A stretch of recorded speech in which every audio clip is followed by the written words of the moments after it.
Well, it's been a long and winding road, Sunny Jims, but finally we come to the last game in the Call of Juarez series, Call of Juarez Gunslinger. Again developed by Techland and released in 2013 for the PlayStation 3, Xbox 360, and Microsoft Windows. After the abomination that was the Cartel, Gunslinger returns to its western roots, putting you into the shoes of bounty hunter Silas Greaves. His name is Silas Greaves. First thing you'll probably notice is how the art style looks like the developers spent way too long watching Quentin Tarantino films and playing Borderlands, with similar character intros and an almost comic book aesthetic in the cinematics and visuals. This game is basically what Blood Dragon did to Far Cry 3, if that makes sense, and it's a whole heap of fun.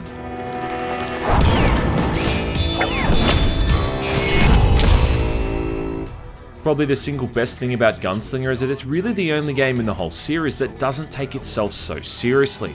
The entire campaign is all about Silas as he regales a bunch of patrons at the saloon with anecdotes from his days as a bounty hunter. And the chapters put you right into the action as the narration of Silas and the other side characters often continues on top of the gameplay.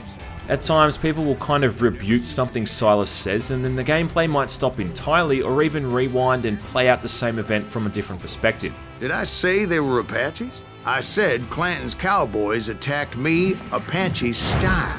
At points, the elements in the environment can even be modified in real time to reflect the sudden correction that Silas might be making with his narration.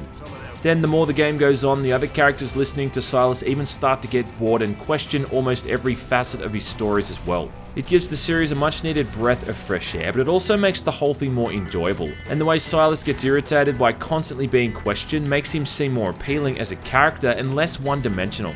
All of the characters you interact with throughout the chapters are also based off historical figures like Billy the Kid, Johnny Ringo, and Butch Cassidy. And it's got this real tongue-in-cheek but enjoyable tone to the whole thing, where you'll see a lot of historical events from the viewpoint of Silas, who offers up contradictory facts as to how a lot of these people actually met their ends.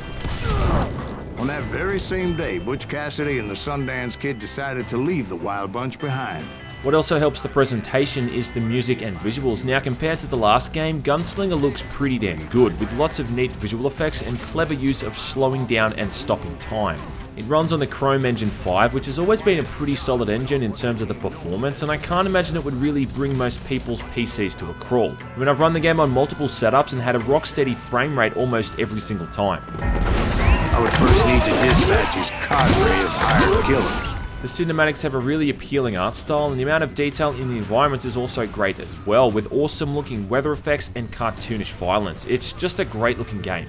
The music's also hands down the best it's been in the entire series, from the main menu music all the way through to the heart-thumping tunes when you're gunning down waves of outlaws with your 6-shooters. It's awesome stuff. Outside of the presentation though, it's really just a fairly standard first-person shooter.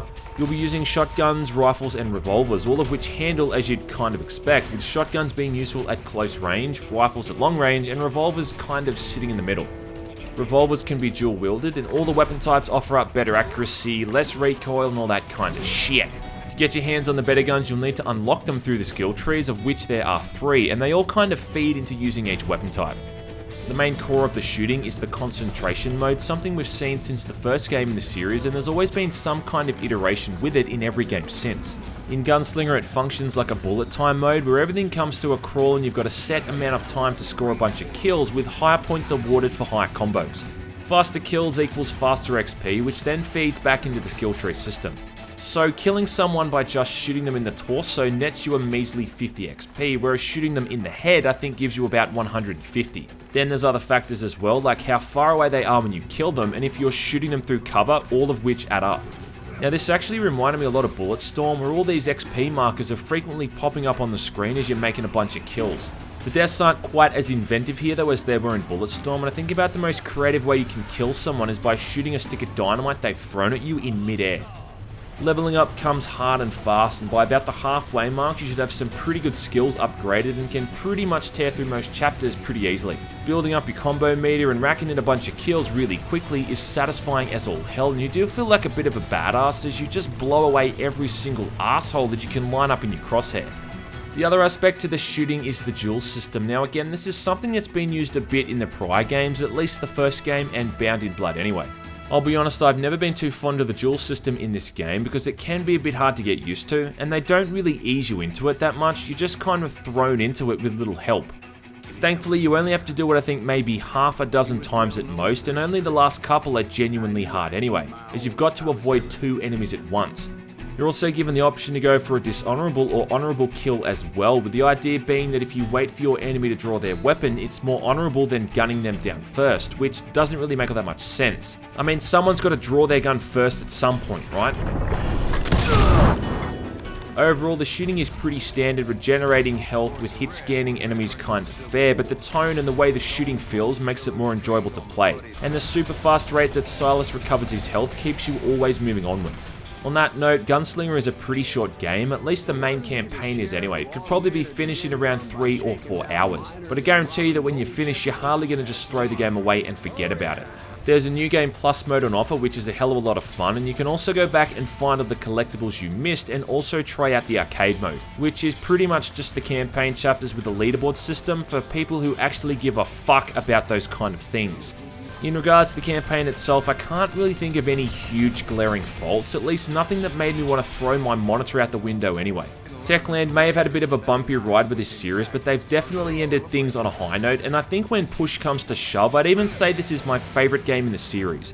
The amount of charm and character, the stylish visuals and violent gameplay just kinda reels you in, and playing it for the first time is such a unique and enjoyable experience.